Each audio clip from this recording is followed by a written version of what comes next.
மீண்டும் ஒரு lockup death அதை தடுப்பதற்கான என்னென்ன முன்னெடுப்புகள் நிச்சயமாக இது நடக்கக்கூடாத ஒன்று. முதலமைச்சர் அவர்கள் நிச்சயமாக இதற்கு சரியான நடவடிக்கை எடுப்பார்கள். அனைவருக்கும் வணக்கம். சமீபத்தில் நடைபெற்ற சிவகங்கை சேர்ந்த மடப்பரம்பில் அஜித்குமார் என்பான கடுமையான ஒரு தாக்கப்பட்டு உயிரிழந்தார். சம்பவம் குறித்து சமூக வலைதளம் மட்டும் இல்லாமல் பொதுமக்களிடையே மிகப்பெரிய கோபத்தையும் கொந்தளிப்பையும் எதிர்த்து பார்த்துருப்பீங்க. மாநில அரசு நிர்வாகத்திறன் எப்படி இருக்குன்னு பார்த்தீங்கன்னாக்கா, கடந்த 4 ஆண்டு 24 மேற்பட்ட இந்தமாரி லாக்அப் மரணங்கள், கஸ்டடி மரணங்கள் இது போன்று கொலை செய்யப்படுவது வழக்கமாக வந்துருந்தது. ஆனால் இதில் என்ன சம்பவம் கேட்டிங்கன்னா, அந்த பையன் எடுக்கவில்லை, எடுத்தாரா என்பது தெரியாது நமக்கு. அதை பின்பு சோதனைக்கு பின்பே தெரிய வருகிறது. ஆனால் அதுக்கு முன்னதாகவே பலத்த அடிபடும் 6 படையை தென்படை வைத்து அடித்து பயங்கரமான காய சேதத்தை ஏற்படுத்தி ஏறி மீதி தின்று மிளகாப்பெல்லாம் போட்டு சித்திரை வச்சு கொண்டிருக்கிறார்கள். அவர் தம்பியும் உட்பட அடித்து கொண்டிருக்கிறார்கள். இந்த பையன் இதன் அடிப்படையில் இறந்திருக்கிறார் என்பது அடிப்படை ஆதாரமாக கொண்ட பிரத பிரச்சனை வந்துள்ளது. அவர்கள் கொடுத்த, அதாவது சம்மந்தப்பட்ட நகை காணாமல் தகவல் கொடுத்தவங்க அவங்க எப்படி வாகனத்தில் வந்தார்கள், இந்த வண்டியை ஓட்டியது யார், அப்போ அவருடைய கொடுத்து வண்டியை பார்க் செய்ய வேண்டியதானே, இந்த பெண்ணை கொடுத்து செய்ய வேண்டிய நியாயம் என்ன, அந்த பெண் பேட்டி தற்போது பேட்டி கொடுத்துருக்கிறார். அந்த பையன் எனக்கு எங்கள் அப்பா முடியாது, இந்த ஸ்ட்ரக்சரை கொண்டு வரணும்னு கேட்டபொழுது அதுக்கே தகராறு பண்ணலாம் அப்படின்ற ஒரு அவங்க கெட்ட பெயர் உண்டாகும் விதமாக சொல்கிறாரு. நாங்கள் நிறைய பேர் வேலை செய்கிறாங்க, 500 ரூபான்னு கேட்டார்கள், 100 ரூபா தான் கொடுத்தேன், தகராறு பண்ணாங்க. அந்த பெண்மணி சொல்கிறாரு. தரிசனம் பண்ணுறதுக்காக வந்தோம். நகை 10 பவுன் இருக்கும் சார். 10 பவுனில் செயின், வளையல், மோதிரம் எல்லாம் சேர்ந்து 10 பவுன் இருக்கும். அந்த கோயில் ஸ்டாப் மேலே உங்களுக்கு சந்தேகமாக இருக்கா? அந்த டெம்பரவரி கோயில் ஸ்டாப் மேலே உங்களுக்கு சந்தேகமாக இருக்கா? ஆமாம், கண்டிப்பாக சார். அவர் தான் எடுத்துகிட்டு போனார். HRMCயில் இருக்கிறவங்க எல்லாம் கூப்பிட்டு விசாரித்தப்போ அவர் நிறைய முன்னுக்கு பின்ன மரணம் பதில் சொன்னார். என்கிட்ட 500 ரூபாய் கேட்டு அவர் கொஞ்சம் தகராறும் பண்ணார். வீல் சேர் கொண்டு வந்தாலும் 500 ரூபா கொடுங்க, நாங்கள் 5 ஸ்டாஃப் இருக்கோம் அப்படின்ற மாதிரி சொன்னார்.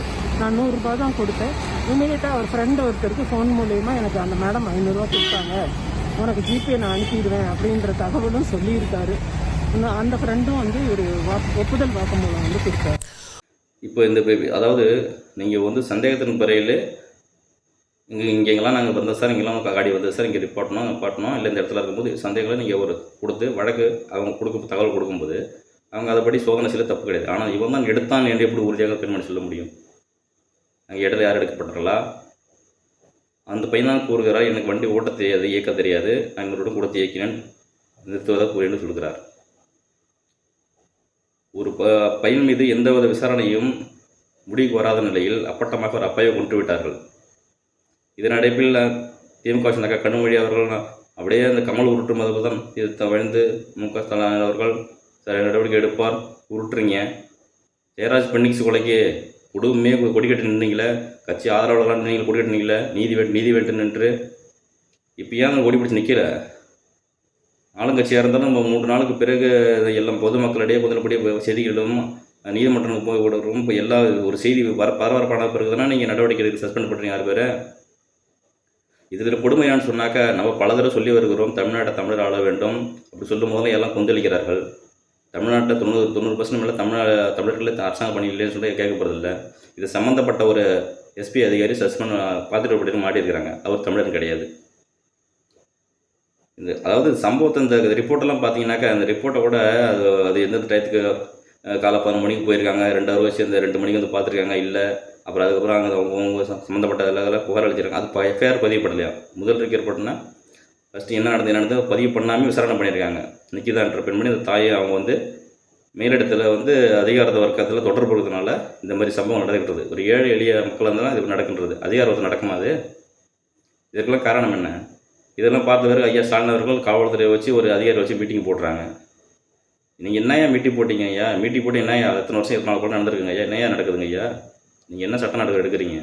உங்கள் கட்டுப்பாட்டு துறையில் தான் எடுக்கிறது சொல்கிறீங்க. எதுக்காக நடத்துறீங்கன்னாக்கா, இப்போ நீங்கள் இது போன்று செய்வதற்கு தான் நீங்கள் உங்கள் கட்டுப்பாடு வச்சுருக்கீங்களா என்ற கேள்வி மக்களிடையே கேள்வி எழுப்புகிறது. ஏன்னு கேட்டிங்கனாக்கா, இப்போ அரசாங்கத்தையோ யாரும் கேள்வி கட்டக்கூடாது. அப்போ இது போட்டு எங்கேயோ ஒரு சம்பவம் நடக்கல அடித்து கொன்றாலோ பயமுறுத்தினாலோ அவருக்கு மறுபடியும் கேள்வி கேட்க மாட்டாங்க. அதனால் இது ஒரு சம்பவம் நடக்கிறது கொன்றாலோ இல்லை ஜெயிலில் பல வருஷத்துக்கு உள்ளே போட்டாலோ கேட்க ஆள் இல்லை, பொய் வழக்கில் புதைந்து உள்ளே வைப்பீர்கள் என்று பயந்து கொண்டு யாரும் எதுவும் செய்ய மாட்டார்கள் என்று நீங்களும் இந்த சம்பவத்தை ஈடுபடுத்திடலாம் என்ற அச்சம் எங்களுக்கு எழுப்புகிறது ஐயா.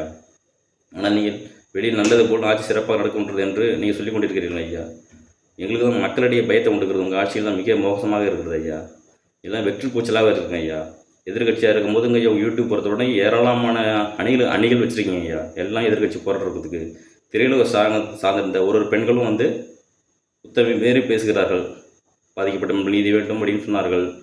அந்த பெண்கள் எங்கே போனார்கள்? உங்கள் வாடகை வைத்து கொண்டிருப்பீங்களா? வருஷத்தில் சத்யராஜ், சூர்யா, ஜோதிகா, தோசை மரம், திருமுருகன், இப்படி பல அடுக்குமாடி வாயில் வச்சுருப்பீங்களேங்க ஐயா. அவங்களாம் ஏன் குரல் கொடுக்கவில்லைங்க ஐயா? உங்கள் வாடகை வயலில் அறுவாடத்தில் போடுற எச்சைகளை அடக்கியிருக்காங்களா ஐயா? சட்டம் ஒழுங்கு எப்போதும் குரல் கொடுக்க போவதாலும் ஒரு நேர்மையான நபர்களாக இருக்க முடியும். உங்களுக்கு சாதகமாக பேசுபவர்களும் எப்படி நேர்மையாக இருக்க முடியும் ஐயா? உங்களுக்கெல்லாம் ஜாலரா போடுறாங்க ஐயா. உங்களுக்கு காரியமானும் திரைத்துறையும் மக்கள் ஏதாச்சும் கிடைக்கும், தீமை புகச்சக்கூடாது என்று தான் உங்களுக்கு ஜாலரா போடுறாங்க ஐயா. நீங்கள் புரிந்து கொள்ளுங்கள். நாளைக்கு பிறகு சரியான ஆட்சி அதிகாரி எதிர்கட்சி அமையும் போது உங்களுக்கு ஜாலரா போட்டாலும் உங்களுக்கு கூட இருக்க மாட்டாங்க ஐயா. இப்படிப்பட்ட குருட்டு சம்பளம் நடந்து கொண்டிருக்குதுங்க ஐயா. உங்கள் ஆட்சி செய்வதற்கு நீங்கள் தமிழர் அல்லாதவராக இருந்தாலும் சரியான ஆட்சி செய்திருந்தால் மக்கள் கொண்டாடுவாங்களா ஐயா? மக்கள் இப்படி கோபத்தை உண்டாகிறதுக்கு காரணமே தமிழ்நாட்டில் அவலங்களுக்கும் மலைப்பொருள்களும் மணல் பொருட்களுக்கும் ஏஆர் பிரச்சனைகளுக்கும் தமிழர் அல்லாத ஆட்சியில் அமைந்திருப்பதான் கோபத்தை உண்டு வருது. இதுதான் தமிழர் ஆள வேண்டும் என்று நாங்கள் நினைக்கிறோம் ஐயா. தயவு செய்து இந்த கொடூர போக்கை எப்போதும் மாற்றப் போகிறீர்கள். ஆனால் ஆட்சி அதிகாரம் முடியும் 4 வருடம் கடந்து விட்டது. தற்போது முடிந்த தருணத்தில் அங்கேயும் சோதனை செய்யும் நடவடிக்கை எடுப்பது ஒரு பிம்பத்தை காமிச்சு கொண்டிருக்கிறீர்கள். உங்கள் மனசு என்னதான் எடுத்து கொண்டிருக்கிறீர்கள்? எனக்கு புரியவில்லைங்க ஐயா. மக்கள் என்னதான் உங்களை புட்டு அனுபவித்தாலும் பாடத்தை புத்தி கட்டாலும் காசு கொடுக்கும்போது 500 கொடுத்து போட்டுக்கிறார்கள் ஐயா. ஒரு ஆட்சி அதிகாரம் பண்ண உலக அரசியலும் பார்ப்பதில்லை, தமிழ்நாட்டு அரசியலும் பார்ப்பதில்லை, இவர்கள் செய்கின்ற துரோகங்களும் பார்க்கவில்லை, எப்படி ஏமாத்துகிறார் என்பதும் பார்க்கவில்லை, இவர்கள் எதற்காக இலவசம் கொடுக்குறாங்க என்று பார்ப்பதில்லை, அந்த இலவசங்களை எப்படிலாம் கொடி பலாரம் கொடியில் கொள்ளடிக்கிறார்கள் என்று பார்க்கவில்லை. அதெல்லாம் பார்க்காம ஐயா மக்கள் ஏமாந்து பிச்சைக்காரத்தமாக இருக்கிறாங்க ஐயா. காசு கிடைக்காத நல்லவங்க நினச்சிட்டு ஓட்டு போடுறாங்க ஐயா. இதற்கு காரணம் மக்கள் தெளிவாக விழிக்கவில்லை தான் காரணம். மக்கள் தெளிவாக இல்லாதனால ஜாதி அமைப்புகளை வச்சு கட்சிகளை வச்சு ஒருங்கிணைக்கிறது. இப்போ தற்போது தமிழ்நாடு ஓரணிங்கிறீங்க. எதுக்காக ஓரணிங்கிறீங்க? பாஜக எடுத்துனுங்கிறீங்க. இப்போ பார்க்க போனால் பாஜக கொடூரமாக நீங்கள் ஆட்சி செஞ்சுட்டு இருக்கீங்க ஐயா. பாஜக உள்ள வந்தால் விதிரும், பாஜக உள்ள வந்து சொன்னீங்க.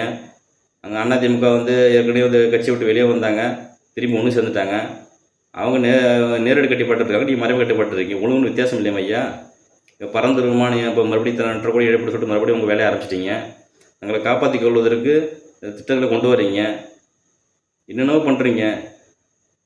உங்கள் நினைத்தாக்க என்ன சொல்கிறது தெரியலங்க ஐயா. மக்களையும் கொஞ்சம் நிலைங்க. இருக்கிற ஓராண்டாக அடிச்சாச்சு சிறப்பாக செய்யுங்க.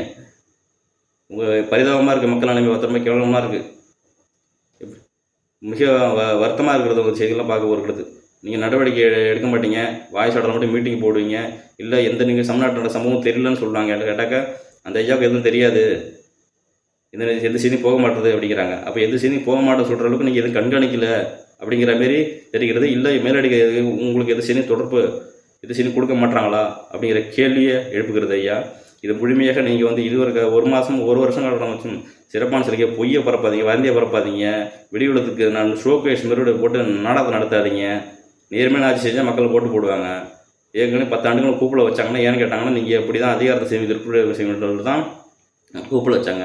நீங்கள் அதிகாரத்துக்கு வந்தாக்கா பிஜேபியிடம் அந்த அதிமுக போனதன் விளைவாக தான் உங்களுக்கு வாக்கு போட்டாங்க. இல்லைனா பிஜேபி இல்லாமல் அதிமுக அன்றைக்கி ஜெயிச்சிருக்கும். ஏன்னா நீங்கள் வந்து மிக அராஜகம் ரவுடிசன்லேருந்து ஊழல்லேருந்து ஒன்றும் செழிச்சதில்லை. மிக பயங்கர கொடூரமாக இருக்கும். ஏன்னா நீங்கள் அதை தான் ஆதரிக்கிறீங்க. ரவுடிசத்துலேருந்து கொள்ளையிலேருந்து ஊழல் எல்லாத்தையும் ஆதரிக்கிறீங்க. அமைச்சர் அமல் எதிர்த்தாலும் ஆதரிக்கிறீங்க. ஏன்னு கேட்டாக்கா அப்போ தான் எதிர்கட்சிகள் அதிகாரத்தில் வச்சுக்கிட்டு பணத்தை மீடியா கொடுத்து எல்லாத்தையும் விலைக்கு வாங்க முடியும், என்ன வேணாலும் பண்ணலாங்கிற நினைப்பில் இருக்கிறீங்க. அதை ஜெயித்து விட்டு விடுங்க. நேர்மையான இந்த 1 வருஷமாக தான் அரசு செய்யுங்க, மனசாட்சியோடு செய்யுங்க. நன்றி, வணக்கம்.